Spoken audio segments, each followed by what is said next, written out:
Hello दोस्तों, कैसे हो आप सब। आई होप आप बहुत ही अच्छे होंगे। तो आज की इस वीडियो में हम बात करने वाले हैं क्लास 12 की अत्यंत महत्वपूर्ण कुछ प्रश्न जो कि लगभग हर साल पूछे जाने वाले होते हैं।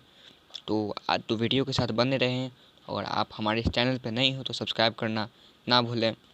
तो चलिए वीडियो को बिना देरी करते हुए स्टार्ट करते हैं।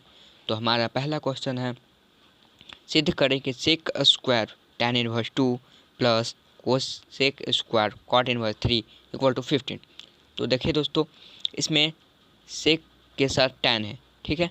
तो सेक के साथ tan तो हमको या फिर सेक को tan में कन्वर्ट करना होगा या फिर tan को सेक में कन्वर्ट करना होगा। और यहाँ पर देखिए कोसेक है और यहाँ पर कॉट है, तो हम या तो इस कॉट को या फिर इस कॉट को हम कोसेक में कन्वर्ट कर दें या फिर इस कोसेक को कॉट में कन्वर्ट कर दें। तो ठीक है, और हमें लाना है 15। तो हम LHS से चलते हैं, वहाँ पर इसी को लिखा गया है, ठीक है। LHS से हमने चला, यहाँ पर सेक स्क्वायर tan इनवर्स 2 और कोसेक स्क्वायर कॉट इनवर्स 3 है, ठीक है। तो हमने यहाँ पर सेक स्क्वायर थीटा को हम 1 प्लस tan स्क्वायर थीटा लिख सकते हैं। देखिए sec square theta minus tan square theta equal to 1 होता है, ठीक है। तो हम सेक स्क्वायर थीटा को इसी तरफ रहने देते हैं, तो 1 है तो 1 प्लस tan स्क्वायर थीटा हो जाएगा, ठीक है। तो इसी तरह कोसेक को भी लिख सकते हैं 1 प्लस कॉट स्क्वायर थीटा। तो चलिए आगे बढ़ते हैं। यहाँ पर देखिए सेक स्क्वायर tan थीटा, ठीक है, सेक स्क्वायर tan थीटा। यहाँ पर हमने सेक स्क्वायर थीटा को 1 प्लस tan स्क्वायर थीटा लिखा है। तो यहाँ पर भी सेक स्क्वायर थीटा थीटा के रूप में यहाँ पर tan इनवर्स 2 पूरा है, ठीक है। तो हमने इसको यहाँ पर लिख दिया है 1 plus tan square tan inverse 2, ठीक है। यहाँ पे 1 का 1 ही रख दिया और tan स्क्वायर और यहाँ पर थीटा की जगह पर क्या है tan इनवर्स 2 यहाँ पर लिख दिया, ठीक है। और इसी तरह कोसेक स्क्वायर थीटा है, कोसेक स्क्वायर है और इसके लिए कोसेक स्क्वायर की जगह पर ये पूरा थीटा है, ठीक है। यहाँ पर भी कोसेक स्क्वायर थीटा को 1 प्लस कॉट स्क्वायर थीटा लिख सकते हैं, ठीक है। तो कोसेक स्क्वायर थीटा को 1 प्लस कॉट स्क्वायर थीटा की जगह पे यहाँ पे क्या है कॉट इनवर्स 3 पूरा है, ठीक है। तो हम इसको आगे सॉल्यूशन करते हैं। तो देखिए यहाँ पर 1 एंड 1 मिलकर 2 हो गया, ठीक है। और tan स्क्वायर tan इनवर्स 2 को हम यहाँ पर tan इनवर्स 2 का होल स्क्वायर लिख सकते हैं।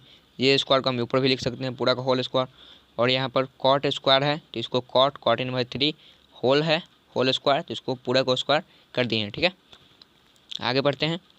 तो यहाँ पर 2 को 2 लिख दिया, ठीक है। और हम जानते हैं सेम कैटेगरी के एक इन्वर्स रहता है एक नॉन इन्वर्स, तो दोनों कैंसिल हो जाते हैं। यहाँ पर tan है यहाँ पर tan इन्वर्स है, दोनों कैंसिल हो गया, बचा कितना 2 को लिख दिया, स्क्वायर है स्क्वायर हो गया, ठीक है। और इसी तरह यहाँ पर भी 3 है कॉट इन्वर्स 3, तो सेम कैटेगरी का है कॉट इन्वर्स है, तो दोनों कैंसिल हो जाता है, बचा यहाँ पर 3 है स्क्वायर, इसका स्क्वायर लिख दिए, ठीक है। इसी को हम आगे कर दिए 2 का 2 का होल स्क्वायर 4 और 3 का स्क्वायर 9 इक्वल टू 15, ठीक है, बराबर RHS, ठीक है, प्रूव हो गया, ठीक है दोस्तों। अच्छा लग रहा है तो वीडियो को लाइक एंड सब्सक्राइब जरूर करें। तो चलिए नेक्स्ट क्वेश्चन की ओर आगे बढ़ते हैं। हमारा दूसरा क्वेश्चन है tan inverse √3 equals to 1/2 cos inverse 1 minus x by 1 plus x. देखिए दोस्तों, ये क्वेश्चन 2019 में पूछा गया है, तो संभावना यह है कि 2021 में भी पूछा जा सकता है। तो चलिए इसको सॉल्यूशन करते हैं। देखिए यहाँ पर tan इनवर्स √x है और यहाँ पर cos inverse 1 minus x by 1 plus x into 1/2 है, ठीक है।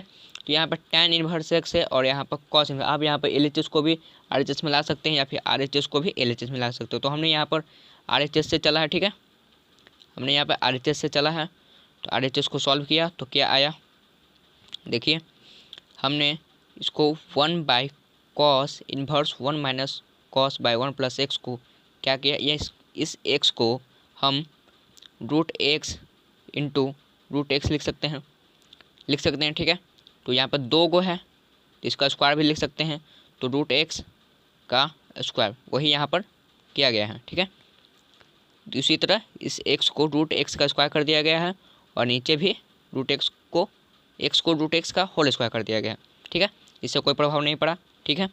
तो देखिए फार्मूला हम जानते हैं 2 tan इनवर्स थीटा यानी कि a equals to cos inverse 1 minus a square by 1 plus a square होता है। ठीक है, यहाँ पर देखिए कॉस इन्वर्स है, यहाँ पर भी कॉस इन्वर्स है। 1 माइनस ए, ए की जगह पर एक मुड़ा काम कर रहा है रूट एक्स। ठीक है, नीचे ऊपर में माइनस है, नीचे में प्लस है। ठीक है, दोनों में ठीक सेम है, तो यहाँ पर हम फार्मूला यूज़ कर लेते हैं। ठीक है, 1/2 रह जाएगा, और इसकी जगह पर हम 2 tan इनवर्स ए, यहाँ पर देखिए ए है, यहाँ पर ए था तो हमने यहाँ पर ए लिखा, और यहाँ पर ए की जगह पर मेरा क्या है रूट एक्स है, तो हमने 2 को 2 लिख दिया फार्मूला के अनुसार। ठीक है, tan इनवर्स रूट एक्स इसलिए लिखा क्योंकि यहाँ पर ए था तो फार्मूला में ए आया, और यहाँ पर रूट एक्स है तो यहाँ पर भी रूट एक्स ही आएगा। ठीक है, आगे बढ़ते हैं, तो 2 से 2 कैंसिल हो जाएगा, बचा कितना tan इनवर्स रूट एक्स। देखिए हमें यही लाना था, आ गया इक्वल्स टू LHS।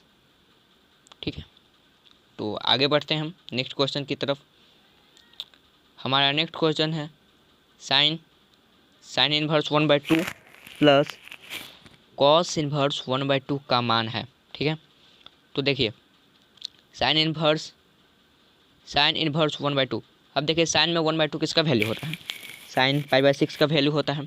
तो देखिए इसको हम साइन इनवर्स साइन π/6 लिख सकते हैं, और हमने आपको बताया कि सेम कैटेगरी के एक इन्वर्स रहेंगे और एक नॉन इन्वर्स है, दोनों कैंसिल हो जाते हैं, बचते हैं केवल उसका एंगल। ठीक है, π/6, तो इसी को हमने लिखा है साइन इन्वर्स 1/2 को π/6। ठीक है, उसी तरह से कॉस में 1/2 किसका वैल्यू होता है π/3 का।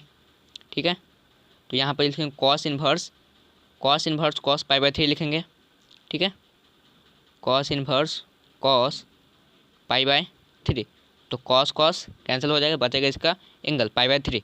तो इसी तरह हमने इसको यहाँ पर लिख दिया है, और ये मान और अब जो वैल्यू आया साइन इन्वर्स का और कॉस इन्वर्स का, दोनों का मान इसमें हम पुट कर देंगे तो हमारा आंसर आ जाएगा। देखिए इसको हमने पुट कर दिया, π/6 को पुट किया और π/3 को पुट किया। देखिए साइन इन्वर्स 1/2 की जगह पर साइन π/6 कर दिया, और कॉस इन्वर्स 1/2 की जगह पर π/3 रख दिया। ठीक है, अब हम इसका एलसीएम लिए, देखिए π/6 प्लस π/3 का एलसीएम लेंगे तो π/2 आएगा, और साइन π/2 का वैल्यू होता है 1। तो ये आंसर हो गया मेरा। ठीक है, तो नेक्स्ट क्वेश्चन की ओर आगे बढ़ते हैं। हमारा नेक्स्ट क्वेश्चन है कॉट इन्वर्स tan π/7। ठीक है, कॉट इन्वर्स tan π/7 का वैल्यू है। ठीक है, इसलिए इसको हमने पहले मान लिया आई को टू कॉट इन्वर्स tan π/7। आई मतलब इन्वर्स हो गया, इन्वर्स ट्रिग्नोमेट्रिकल फंक्शन होता है, इसलिए हमने यहाँ पर आई माना है। ठीक है, तो हम क्या करने वाले यहाँ पर देखिए एक फार्मूला हम जानते हैं tan theta equals to cot π/2 minus theta. ठीक है, यहाँ पे देखिए cot π/2 minus theta equal to tan theta होता है फार्मूला, तो हम tan थीटा के बराबर कॉट π/2 माइनस थीटा भी लिख सकते हैं कि ये बराबर इसके है तो ये भी बराबर ही इसके होंगे। ठीक है, तो यहाँ पर है tan को हमने कॉट में कन्वर्ट कर दिया, कॉट π/2 माइनस थीटा की जगह पर क्या है π/7 है, π/7 हमने यहाँ पर लिख दिया। तो इसको आगे बढ़ाएं तो कॉट आया, कॉट का कॉट ही रहने दिए, और कॉट π/2 माइनस π/7 को एलसीएम हम करेंगे तो 5π/14 आएगा। ठीक है, 5π/14। ठीक है, और हमने बताया है तो सेम एंगल रहेंगे, कॉट इन्वर्स और कॉट दोनों कैंसिल हो जाएंगे, तो इसका बचेगा केवल एंगल 5π/14। ठीक है, यहाँ पर फॉर्मूला भी लिख दिया है। देखिए जब भी आप इन्वर्स का क्वेश्चन सॉल्व करें तो आप हमेशा ध्यान रखें कि हमें जो उसका जो कंपोनेंट है किस फंक्शन से मिलकर वो दोनों सेम होना, एक इन्वर्स एक नॉन इन्वर्स। अगर दोनों ऐसा ही रूप में रहेंगे तो हमेशा वो करते रहेंगे और आपका आंसर आ जाएंगे। तो आज की वीडियो के लिए हमें बस इतना ही, तो मिलते हैं नेक्स्ट वीडियो में। अगर आप चैनल पर नए हैं तो सब्सक्राइब करना ना भूलें।